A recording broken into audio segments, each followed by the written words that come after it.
und herzlich willkommen zurück auf meinem Kanal Judith Jelena. Heute stricken wir mein neues Top-Design Sommerglow zusammen. Das Top ist dank seinem schlichten Design ein toller Alltagsbegleiter, besticht aber mit ein paar Besonderheiten und Techniken wie der doppelten Blende, Abnahmen, die an einen I-Cord-Rand erinnern und verträumten Schleifen aus gestrickten Kordeln. Ich zeige euch heute Schritt für Schritt, wie ihr das Top ganz einfach nachstricken könnt. Wenn ihr direkt starten möchtet und eure Größe nicht extra nochmal vorab berechnen wollt, dann empfehle ich euch zusätzlich meine schriftliche Anleitung. Diese wurde in allen Größen testgestrickt und lässt keine Fragen offen. Außerdem würdet ihr meine Arbeit mit dem Kauf sehr stark unterstützen und als kleines Dankeschön gibt es mit dem Rabattcode YouTube15 selbstverständlich wieder 15% Rabatt für euch. Selbstverständlich könnt ihr mit diesem Video aber auch alles selbst berechnen. Ich habe euch die schriftliche Anleitung wie auch alle Materialien, die ich heute in diesem Video verwende, wie immer unten in der Infobox verlinkt. Wenn euch das Video gefällt, freue ich mich wirklich riesig über einen lieben Kommentar und einen Daumen nach oben. Ich stricke heute übrigens mit der Sololino und habe meine Maschenprobe mit 3,5 mm Nadeln gestrickt. Meine Maschenprobe hat auf 10 x 10 cm 22 Maschen und 28 Reihen. Falls ihr sehr eng strickt, kann es gut sein, dass ihr Nadelstärke 4 benötigt. Und wenn ihr andere Wolle verwendet und alles selbst berechnen wollt, dann habt ihr natürlich auch eine andere Maschenprobe und berechnet alles damit. Falls ihr die Anleitung gekauft habt, könnt ihr euch jetzt zurücklehnen, diesen Part skippen und direkt mit dem Stricken beginnen. Erst einmal müssen wir ausrechnen, wie viele Maschen wir pro Zentimeter haben. Also rechnen wir 22 Maschen geteilt durch 10 cm, 22 geteilt durch 10 und das ergibt 2,2 Maschen pro Zentimeter. Da wir von unten nach oben in Runden stricken, brauche ich den Umfang für meinen Top. Für meinen Körper soll es einen Umfang von 78 cm haben, also rechne ich jetzt 2,2 mal 78 und das ergibt gleich 171,6 Maschen. Und wichtig hier ist jetzt, dass wir eine Maschenanzahl haben, die durch 4 teilbar ist. Diese brauchen wir, damit wir den Rückenausschnitt und das Dekolleté später formen können. Also runde ich hier auf 172 Maschen auf. 172 ist nämlich durch 4 teilbar. Und um die Reihen berechnen zu können, rechnen wir jetzt 28 Reihen geteilt durch 10 und das gibt gleich 2,8 Reihen pro Zentimeter. Das Bündchen soll ungefähr 2 cm bei mir hoch werden, also rechnen wir jetzt 2,8 mal 2 cm und das gibt gleich 5,6 und das runde ich jetzt auf 6 Reihen auf.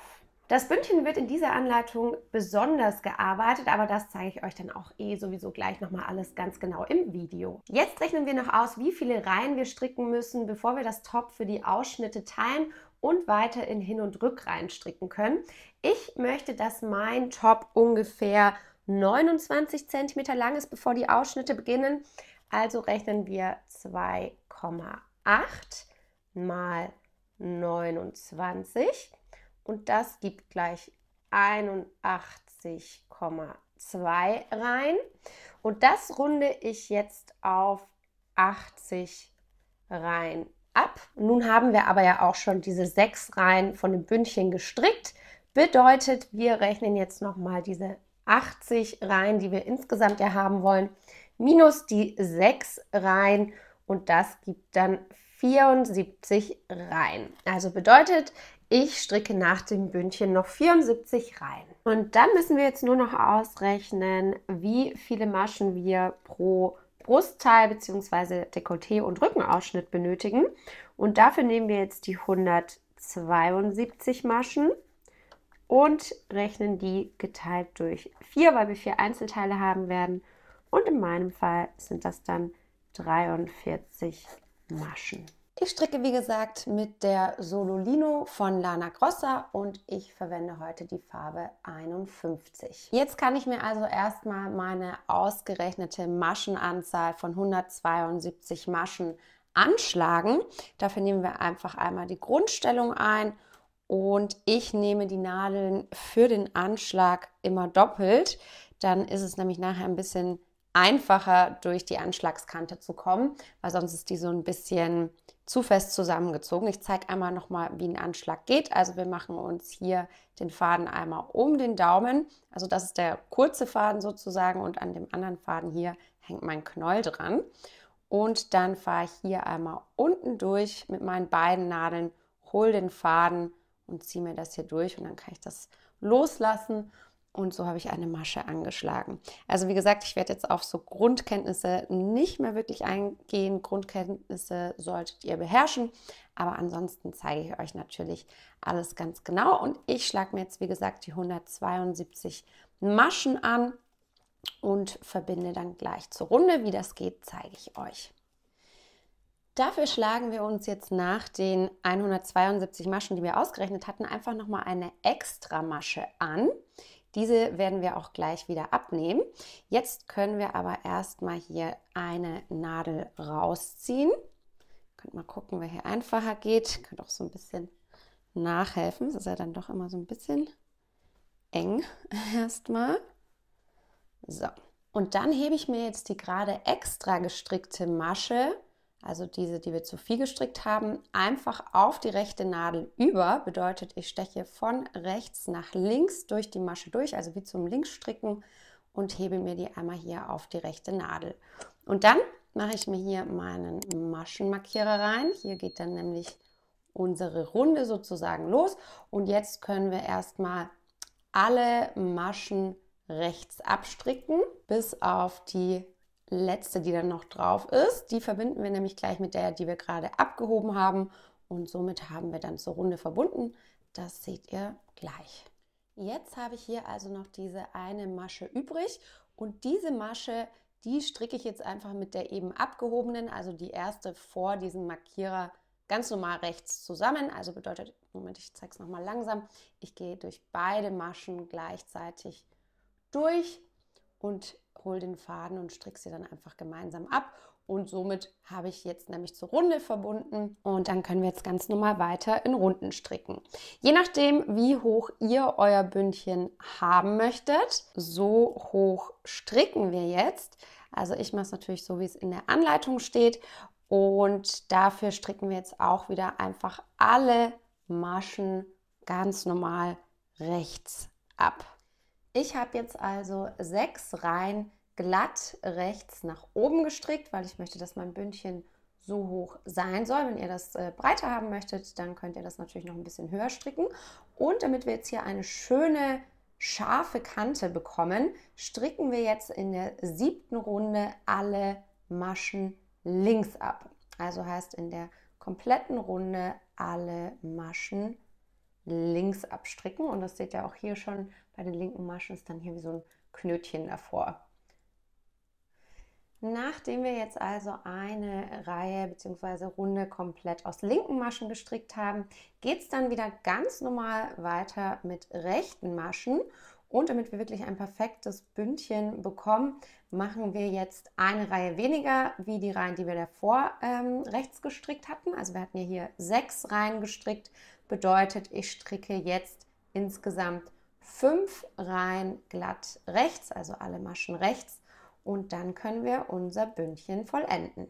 So sieht das dann aus, wenn ihr die 5 Runden in glatt rechts gestrickt habt. Und jetzt kommt sozusagen der knifflige Part. Wir werden jetzt nämlich diese Anschlagskante, also hier, wo wir die Maschen angeschlagen haben, mit den Maschen hier oben verbinden. Und dann seht ihr auch schon, dann haben wir hier nämlich wirklich ein schönes, sehr, sehr edles Bündchen. Und das geht folgendermaßen. Also wichtig ist, dass ihr euch dafür wirklich ein bisschen Zeit nehmt, dass ihr das ordentlich macht. Und zwar legen wir uns jetzt hier, habt ihr ja noch den Anfangsfaden, das legen wir uns jetzt genau hinter diese erste Masche.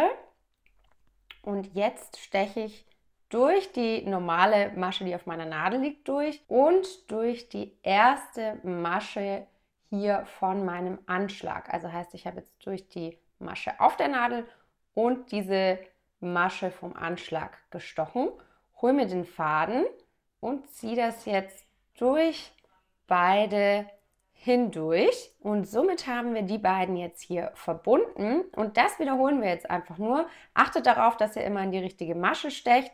Also guckt da lieber noch mal ein bisschen genauer nach, wenn ihr euch nicht ganz sicher seid. Und dann stechen wir wieder einfach durch die Masche auf der Nadel und dann hier durch die nächste vom Anschlag, holen uns wieder den Faden und ziehen ihn durch beide durch. Jetzt bin ich hier ein bisschen rausgerutscht. So, wieder drin. Und hier seht ihr jetzt auch schon, da haben wir dann hier wirklich eine total schöne, glatte Kante, wenn wir das dann alles verbinden. Und so machen wir jetzt auch einfach weiter. Also heißt, ich steche wieder durch diese Masche auf der Nadel und dann hier durch die nächste und ziehe mir den Faden durch beide durch.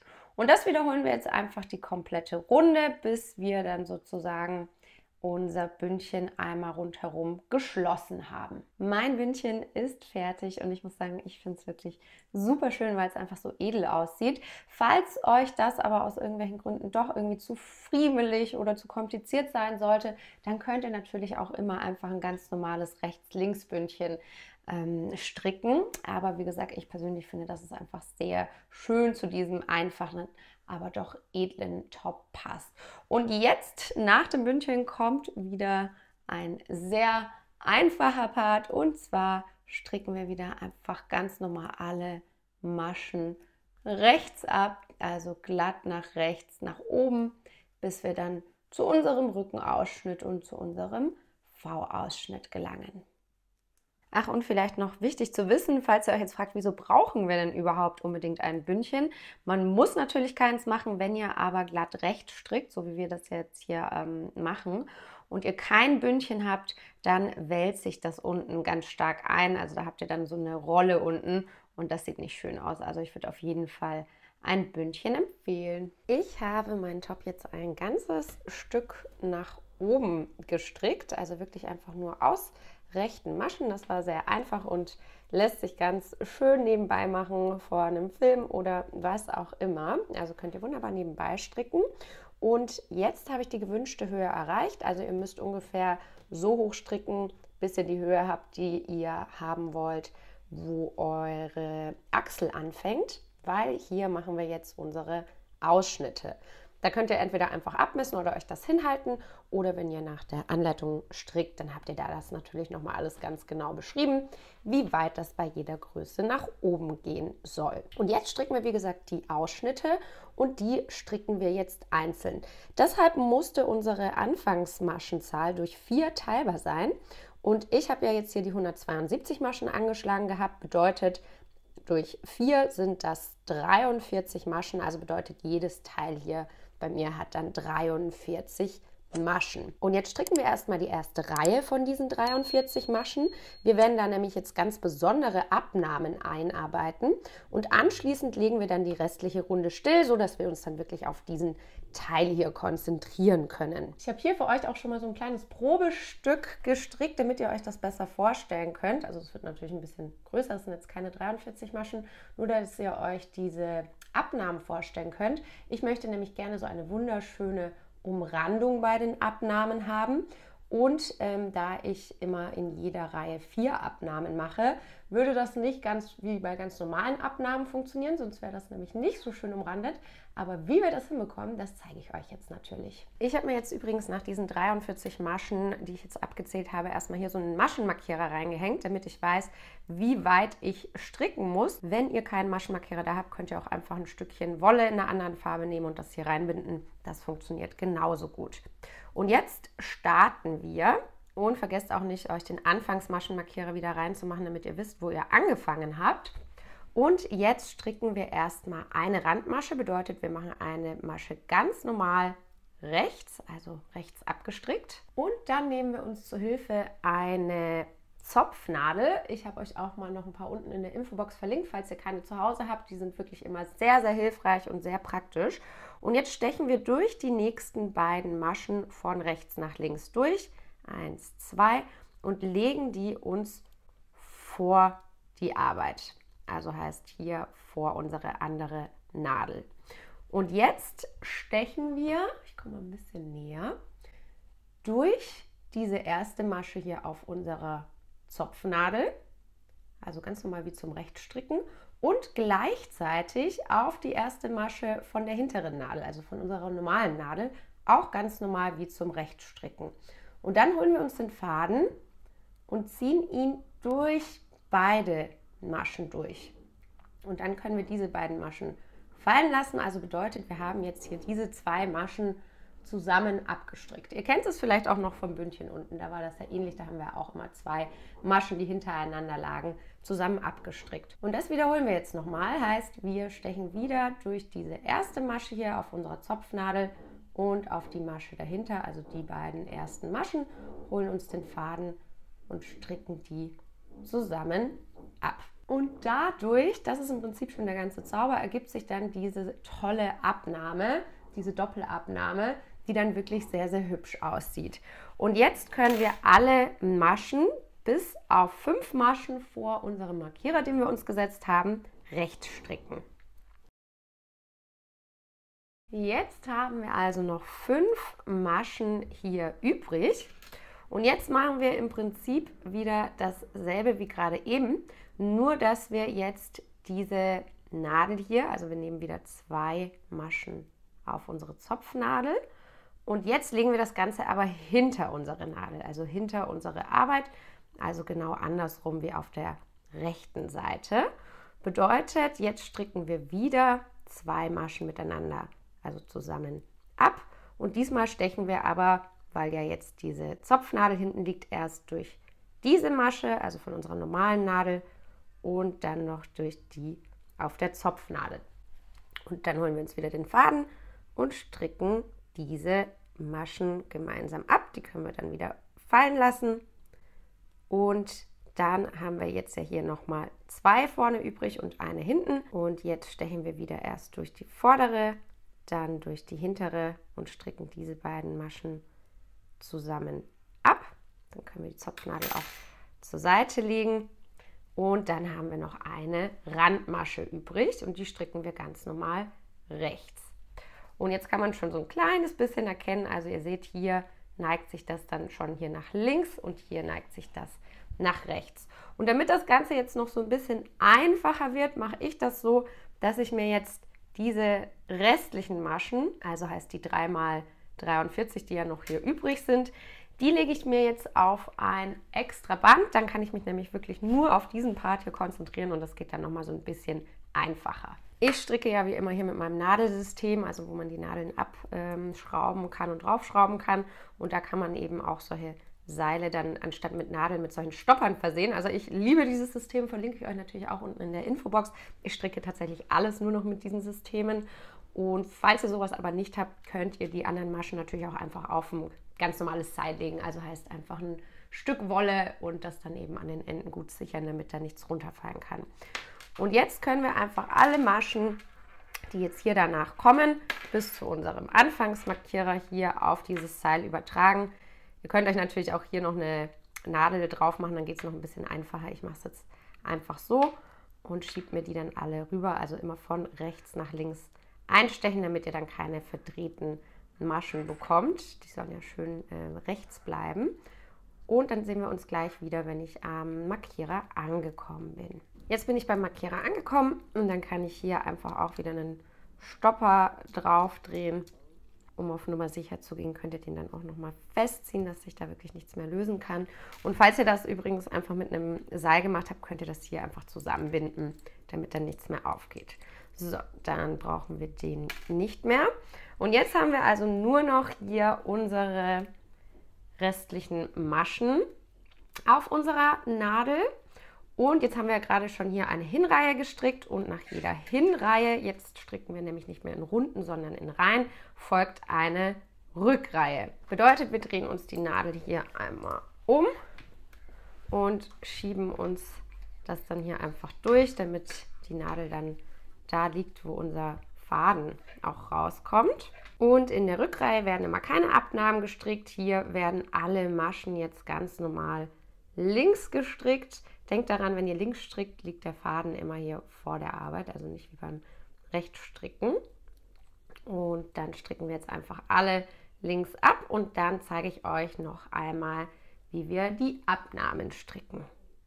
So, jetzt bin ich hier am Ende der Reihe angekommen, habe alle Maschen links abgestrickt und dann können wir uns die Arbeit wieder einfach umdrehen. Und jetzt machen wir wieder dasselbe wie in der ersten Reihe auch. Also heißt, wir stricken immer erstmal eine Randmasche, die stricken wir ganz normal rechts ab. Dann nehmen wir uns unsere Zopfnadel zur Hand und stechen hier durch die ersten beiden Maschen, übertragen die und jetzt werden wieder die Maschen zusammen abgestrickt. Also bedeutet, wir stechen jetzt wieder durch die erste Masche von der Zopfnadel und durch die erste Masche von unserer normalen Nadel wie zum Rechtsstricken. Holen uns den Faden und stricken die ganz normal rechts ab.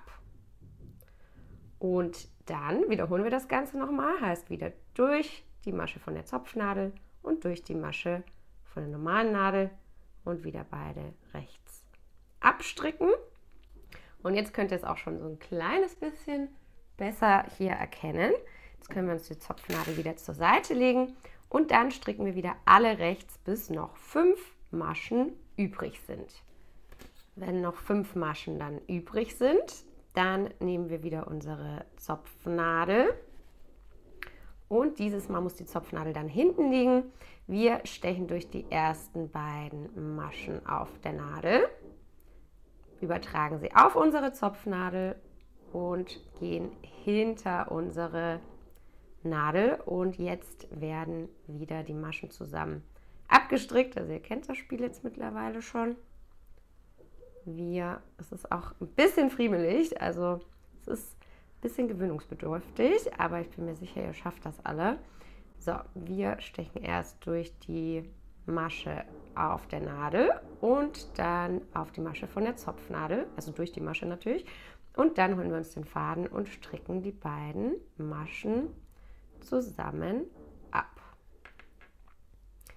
Dann kommt die nächste, also wieder erst durch die normale Nadel und dann durch die Zopfnadel und die beiden Maschen wieder zusammen abstricken.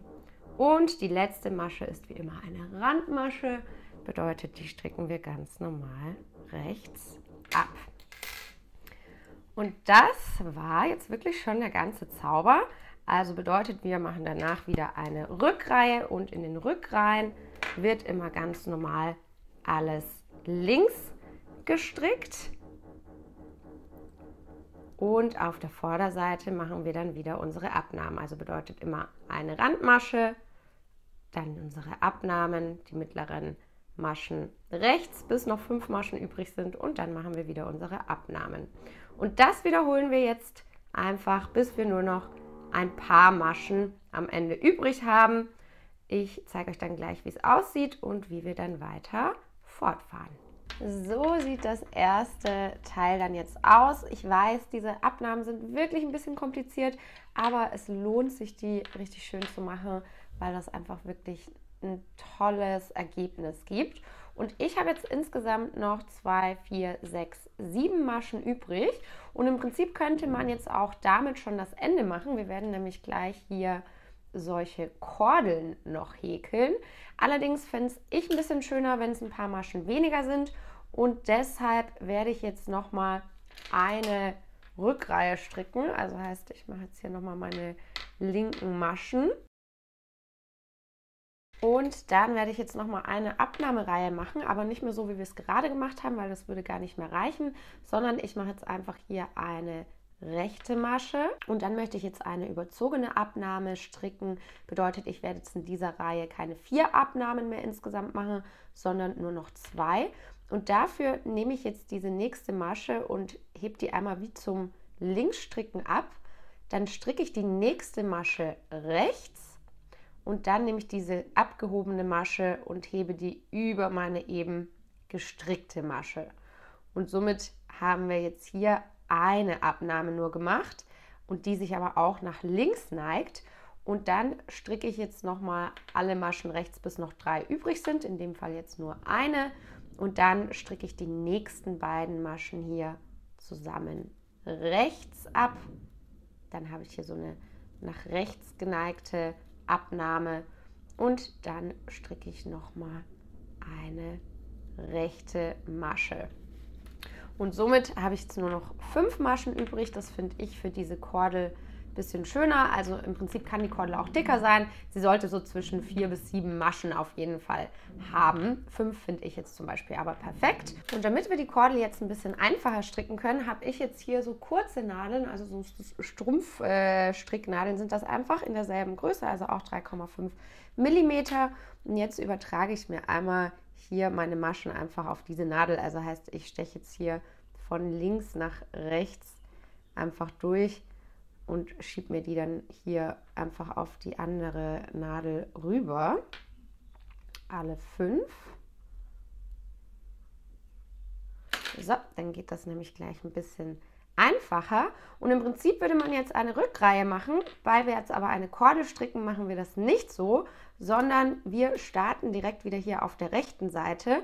Und dafür stechen wir jetzt einfach ganz normal rechts ein und holen uns den Faden, der ja hier auf der linken Seite liegt, aber den holen wir uns einfach und ziehen ihn hier durch. Und dann schaut ihr, dass ihr das schön festzieht, damit hier keine so große Lücke sich dann hinten bildet. Und dann stricken wir einfach die restlichen Maschen ebenfalls alle ganz normal rechts ab.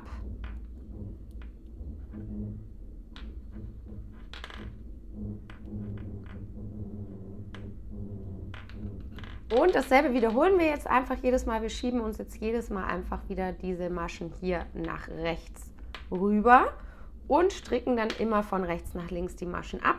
Ich habe euch dazu auch nochmal ein ausführliches Video aufgenommen, falls euch das jetzt ein bisschen zu schnell geht, wie man das genau macht. Das verlinke ich euch mal hier oben rechts und da könnt ihr euch das nochmal in Ruhe anschauen, wenn ihr möchtet. Und ansonsten ist es aber wirklich ziemlich easy. Also heißt, wir schieben einfach jedes Mal, wenn wir die Reihe fertig haben, die Maschen nach rechts rüber und stricken wieder dann alle Maschen ganz normal rechts ab. Und dadurch ergibt sich dann eben diese Kordel. Und wie schon gesagt, also das müssen nicht genau 5 Maschen sein. Das geht natürlich auch, wenn man es ein bisschen breiter oder auch dünner macht.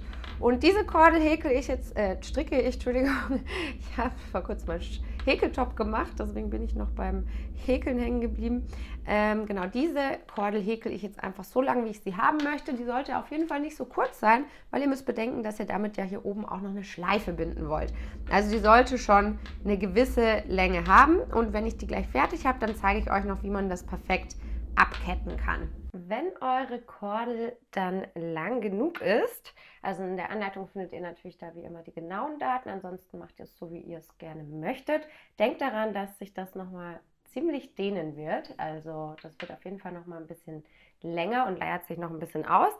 Dann können wir hier einmal den Faden einfach ein bisschen länger abschneiden. Ich mache das immer so um die 30 cm und dann nehme ich mir hier einfach eine Wollnadel. Und mit der Wollnadel gehe ich hier einmal durch, also mache den Faden durch meine Wollnadel. Und dann machen wir im Prinzip nochmal genau dasselbe, was wir mit der Nadel immer gemacht haben. Wir stechen jetzt einfach hier, also schieben uns das wieder nach rechts. So, der Faden liegt auf der linken Seite wie immer und hier rechts starten wir jetzt und gehen durch alle Maschen von rechts nach links durch und schieben die dann einfach auf die Nadel auch direkt rüber. Und dann können wir hier einfach ziehen und somit habt ihr dann hier ein schönes Ende und anschließend verknoten wir das Ganze nochmal mit einem Knoten, damit das dann auch nicht mehr aufgehen kann. Also einfach hier so eine Schlaufe machen, durchfahren, festziehen und am Schluss könnt ihr das Ganze dann hier noch innen schön vernähen. Und wenn ihr das dann vernäht habt, könnt ihr den Faden dann einfach abschneiden. So sieht jetzt also unser erster fertiger Part aus und diesen Part hier, den brauchen wir jetzt insgesamt 4-mal und der funktioniert wirklich immer ganz genau gleich, also es ist sehr, sehr simpel, aber ich zeige euch jetzt trotzdem noch einmal, wie wir hier den nächsten Part anfangen, da geht es dann nämlich bei den nächsten dann auch wieder gleich, damit ihr dann wisst, wie ihr das machen könnt. Also erstmal mache ich hier meinen Stopper wieder auf. Und dann übertrage ich mir jetzt wieder dieselbe Maschenanzahl, die wir für das erste auch gemacht haben, hier auf meine Rundstricknadel. Also das sind jetzt wieder 43 Stück. Einfach hier von rechts nach links durch die Maschen stechen und übertragen. Und wenn ihr euch dann die Maschen übertragen habt, dann können wir das hier einmal drauf liegen lassen und hier den Stopper wieder reinmachen.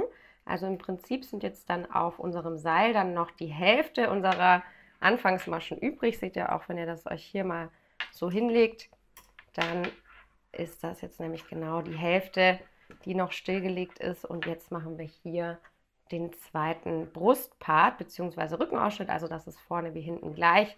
Da gibt es keinen Unterschied.